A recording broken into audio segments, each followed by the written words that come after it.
Marami ang nagkomento sa kamakailang vlog ni Janine Gutierrez.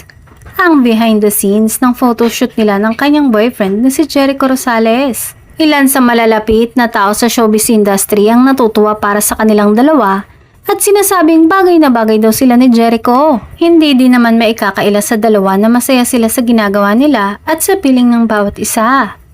Samantala, marami nga naging masaya nang umamin si Jericho sa estado ng kanilang relasyon. Noong una nga kasi pag tinatanong sila ay tawa lang ang isinasagot nila. Kahit naman nung panahon na wala pang inaamin si Echo, ay madami nang nakakakita sa dalawa.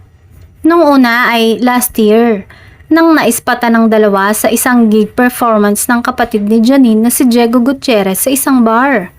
At yes, may nakakita kay Janine at Jericho na magka-holding hands na at magkayakap habang nakikipag-usap sa iba nilang kasama. Ito ay ang mga panahong sinabi nilang nasa dating stage pa lang daw sila.